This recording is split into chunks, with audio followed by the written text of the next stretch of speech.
बोलो जयकारा बोल मेरे श्री गुरु महाराज की जय। सौभाग्यशाली गुरुमुखो, सेवा का कार्य जोर शोर से चल पड़ा। श्री प्रयाग धाम से गुरुमुख जन प्रातः सेवा के लिए पूर्ण धाम पहुँच जाते और सायंकाल लौटते। आप दिन में 2 बार यहाँ स्वयं कृपा करते और अपनी हजूरी में सेवा कार्य करवाते। सत्संग प्रवचनों में सेवकों के उदाहरण देकर सेवा के लिए प्रोत्साहित करते, प्रसाद खिलाते। भक्तजन भी श्री प्रभु जी का दिव्य स्नेह पाकर पूर्ण उत्साह से सेवा में जुट जाते। इसी बीच आपने महात्मा आत्म प्रेमानंद जी को, जो दिल्ली में सत्संग का कार्य करते थे, यहाँ सेवा के लिए बुलाया और फरमाया कि यहाँ जितनी भी बिल्डिंग बन रही है, एक एक करके सबका कार्य समाप्त करके उनकी चाबी हमें सौंपते जाओ, ताकि पता चले कि कितना काम पूर्ण हो गया है और कितना शेष है। श्री सद्गुरु महाराज जी के अपने अथक प्रयासों से ही इसका निर्माण कार्य पूर्ण हुआ। पुनः हर विभाग में उससे संबंधित मशीनें लगाई गई और प्रत्येक आवश्यकता पूर्ति की ओर ध्यान दिया गया। आपकी अपार कृपा और परिश्रम से यह सारा कार्य 5 वर्षों में संपूर्ण हो गया। इस कार्य के दौरान ही महाप्रभु जी ने अपनी असीम अनुकंपा से कुछ गुरुमुख प्रेमी डॉक्टर, नर्स, लैब टेक्नीशियन आदि को यहाँ सेवा कार्य की श्री मौज दर्शाई। गुरुमुख प्रेमी भी रूहानी संपदा एवं आत्मिक आनंद को पाकर अपना सर्वस्व त्याग कर यहाँ निष्काम सेवा करने के लिए शरणागत हो गए। इस चिकित्सालय का काम संपूर्ण हो जाने पर आपने महात्मा आत्मा प्रेमानंद जी को इस स्थान का प्रबंधक नियुक्त किया। इस सेवा का सौभाग्य को पाकर वे पूर्ण निष्ठा और हित चित्त से सब व्यवस्था करने लगे। शुभ मुहूर्त की शुभ घड़ी आ गई।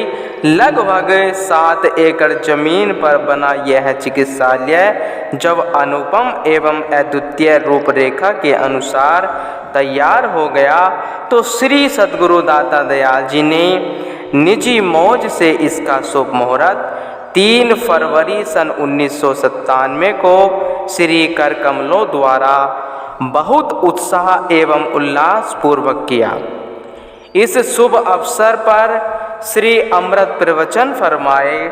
प्रियवर सज्जनों, आप लोग आज इस जगह पर आ गए हैं। यहाँ पर शारीरिक तथा रूहानी रोग उपचार हेतु शारीरिक एवं आत्मिक फिजिकल्स और द स्पिरिचुअल दोनों अस्पताल मौजूद हैं। इस प्रकार के दोनों अस्पताल दुनिया में कहीं नहीं मिलते। संसार में होते हैं उसे ही महापुरुषों की संगति प्राप्त होती है। समय समय पर महापुरुष संसार में आते हैं और इन दुखों से छुटकारा दिलाते हैं। भौतिक अस्पताल शारीरिक दुखों को तो दूर कर सकते हैं, लेकिन आत्मा के दुख दूर नहीं कर सकते। आत्मा को जन्म जन्मांतरों से दुखी है, उसकी भी सुखी करना जरूरी है। हर तरह से आत्मा सुखरूप हो जाए, उसको भी सुखी करना जरूरी है। हर तरह से आत्मा सुखरूप हो जाए और संसार में मनुष्य के आने का मकसद भी पूरा हो जाए कुदरत की तरफ से। इसलिए ही समय समय पर महापुरुषों का अवतार होता है। परमार्थ पद के प्रवर्तक श्री परमहंस दयाल जी ने श्री परमहंस अद्वैत मत की स्थापना की। इस अस्पताल में श्री परमहंस अद्वैत मंदिर की स्थापना हुई, ताकि गुरुमुख जन अपनी आत्मा का कल्याण कर सके और जीवन के लक्ष्य को प्राप्त कर सके।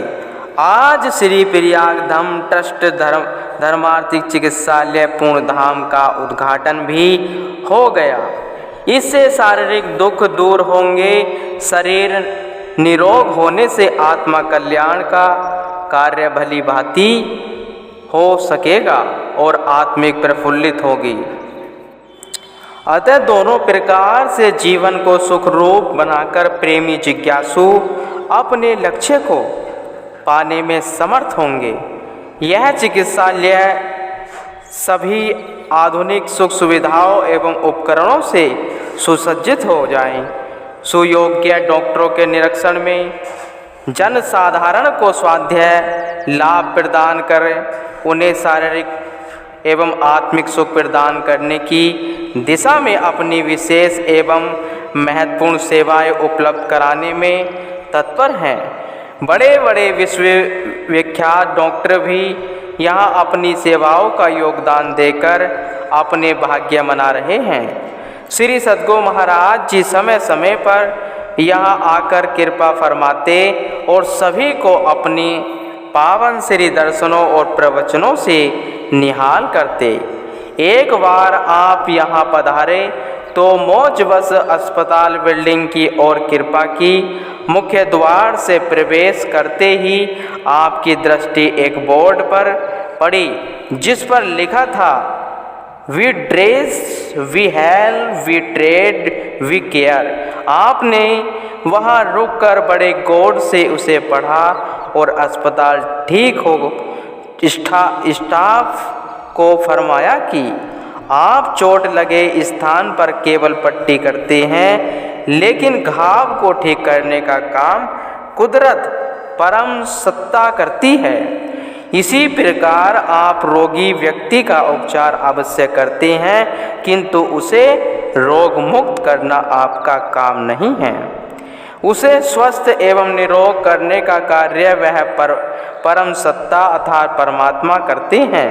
इसलिए इसे इस प्रकार लिखो, we dress, he helps, we trade, he carriers. महापुरुषों के हर वचन में गहरा भेद होता है।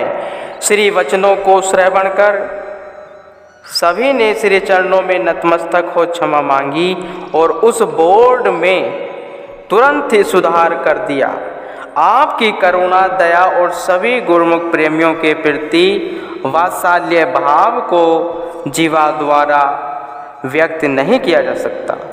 आप जब भी इस चिकित्सालय में कृपा करते तो उपचार अर्थ भर्ती हुए सभी गुरुमुखों को समीप बुलाकर उनका हाल चाल पूछते। आपकी समीपता और आशीर्वाद को पाकर उनकी आत्मा प्रफुल्लित हो उठती और तन भी अति शीघ्र ही स्वस्थ हो जाता। वे आपका आभार प्रकट करते हुए पुनः हित चित्त से सेवा में संलग्न हो जाते। आपने श्री प्रयाग धाम के समीप स्थित पुनः शहर में रोगियों की जांच सेवा के लिए एक डायग्नोस्टिक सेंटर का शुभारंभ 23 दिसंबर सन 2000 में श्री कमलों से किया। इसका नाम Shri Anandpur trust charitable diagnostic centre रखा गया।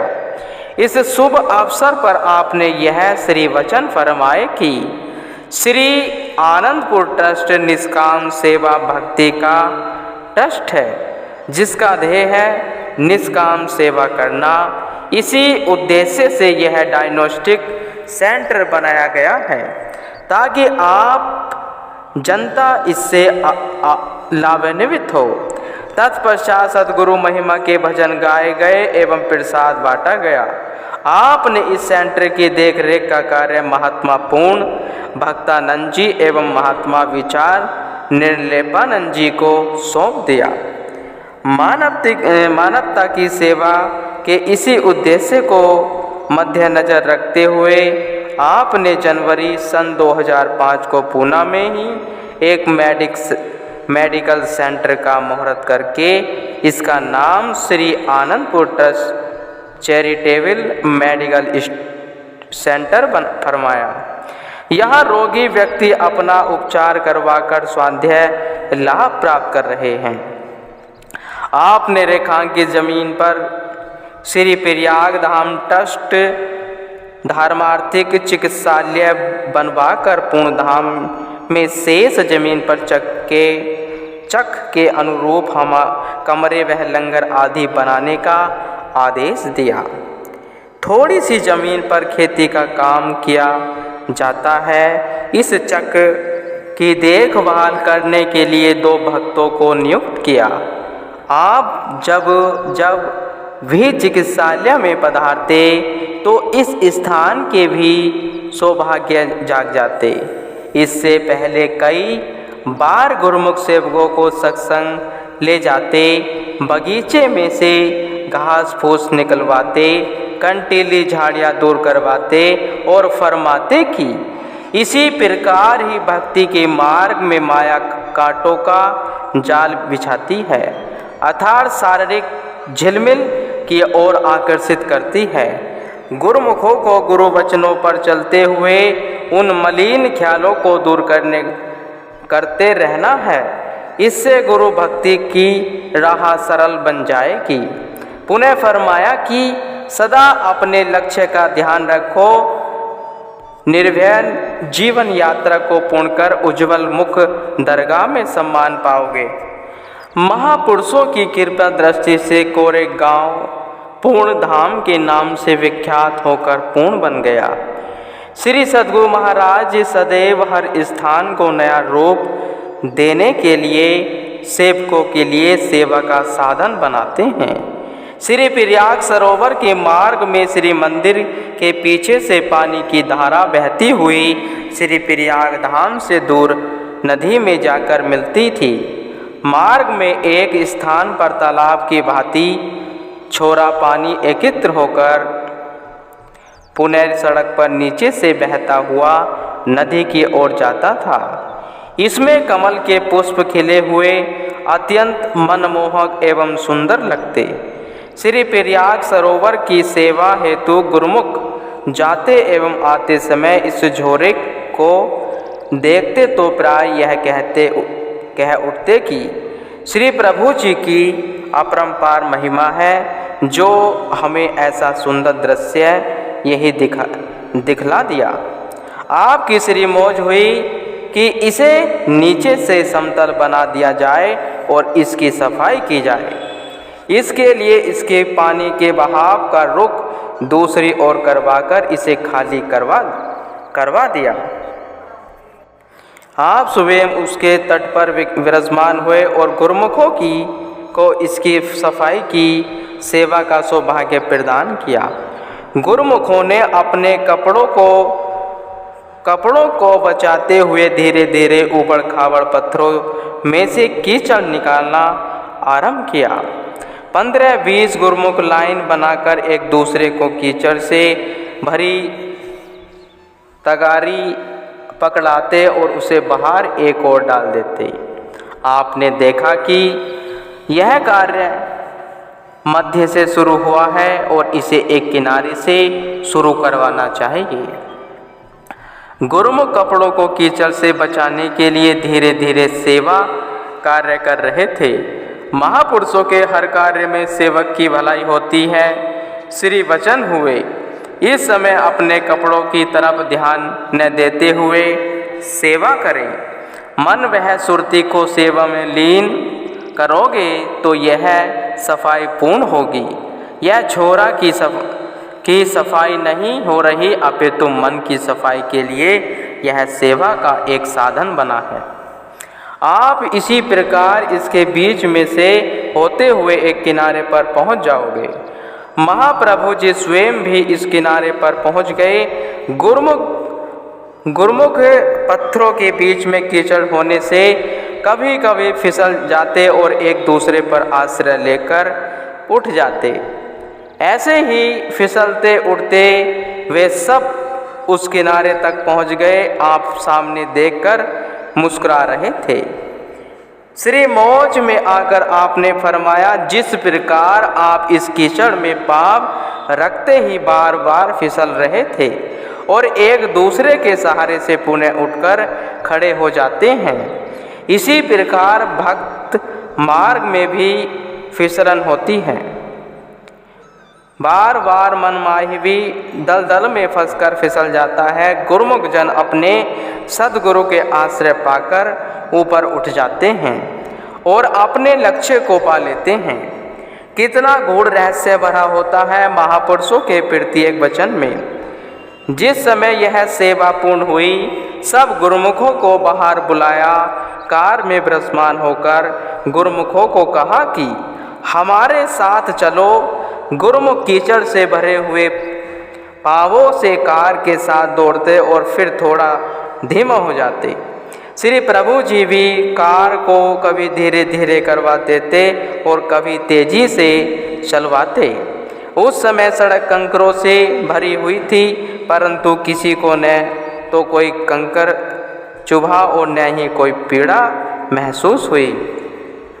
सबको ऐसा लग रहा था कि जैसे नीचे पुष्प बिछे हों। मंद मंद मुस्कान से सबको निहारते हुए श्री गुरु महाराज जी एक बगीचे में जा पहुँचे। एक वृक्ष के नीचे जहाँ खुला स्थान था, वहाँ गुरुमुखों ने स्वयं ही सफाई की। श्री वचन हुए, गुरुमुख जहाँ भी जाते हैं वहीं पर शीघ्र ही सेवा में जुट जाते हैं, क्योंकि उनके मन में यही लगन होती है कि हम श्री गुरु महाराज जी की प्रसन्नता को पावे और अपना भक्ति का साधन जुटाते रहें। उन्हें इस सेवा में थकावट नहीं होती, न ही मन सेवा करते हुए उबता है। यही तो आत्मा की प्रसन्नता और वास्तविकता खुराक है। ऐसे ही सेवा के अवसरों को पाकर गुरुमुख अपना भाग्य मनाए और महापुरुषों की प्रसन्नता पाए। आपने वहाँ पर ही लंगर से नाश्ता मंगवा दिया। निज कर कमलों से सबको भोजन प्रसाद के रूप में दिया। सबने माथा टेका और भक्ति पंक्ति में बैठते गए। साथ में लस्सी और मक्खन मंगवाकर आपने फरमाया कि हमारे समीप वही आए जिसे हम लस्सी पिलाएं, उसकी अंजलि से एक बूंद भी गिरने न पावे।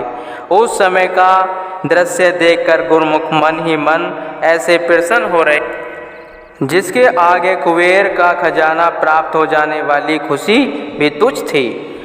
अभी एक दो गुरुमुख उठकर श्री चरणों के समीप पहुँचे ही थे कि दो बानर उनसे भी पहले आकर आपके समीप बैठ गए। आपने फरमाया, आ गए प्रेमी, चलो पहले आपकी ही इच्छा पूर्ण कर दें।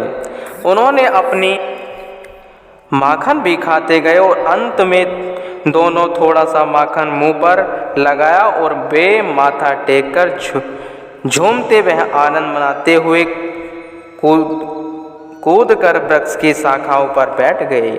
उस समय महात्मा आत्मा सुखानंद जी ने खड़े होकर विनय की, प्रभु यह त्रेता युग की आपकी सेना है, यह द्वापर युग में ग्वालों के संग रहने वाले वानर हैं। मुस्कुराते हुए श्री प्रभु जी ने फरमाया, हर युग में ही संस्कारी रूहों का संबंध हमारे साथ चला आ रहा है। आप सब गुरुमुखों में से वे कुछ तो पुरातन समय से चले आ रहे हैं और कईयों का नाता इस समय जुड़ा रहा है। पुनः कुछ गुरुमुखों ने भी अंजलि से उस लस्सी को पी लिया। शेष सबको भी थोड़ी थोड़ी पिलाई गई। सबके मुंह से उस समय यही निकला कि महाप्रभु जी हमें लस्सी नहीं अपितु अमृत पिलाकर जन्म जन्मों की प्यास बुझा रहे हैं। सब प्रेमियों के हृदयों को इस दुर्लभ लीला के महा आनंद से सराबोर कर आप वापस अपने कक्ष में लौट आए। संत दादू दयाल जी संत महिमा का वर्णन करते हुए अपनी वाणी में फरमाते हैं, साथ मिले तब उपजे प्रेम भक्ति रुचि होए, दादू संगति साध की दया करी देव सोए। साध मिले तब उपजे हृदय हरि की प्यास, दादू संगति साध की अवगत पूर्वे आस। अर्थात जब भाग्य से संत महापुरुषों का मिलन होता है तो भक्ति व प्रेम में वृद्धि होती है, उसमें रुचि उत्पन्न होती है। संत दादू दयाल जी वर्णन करते हैं कि महापुरुषों की दया से ही यह सब संभव हो सकता है। महापुरुषों की संगति वर्णातीत है, उनकी संगति से ही जीव हृदय में परमात्मा से मिलने की तीव्र चाहना उत्पन्न होती है। वे सभी की मनोकामनाओं को पूर्ण कर देते हैं। गुरुमुखो।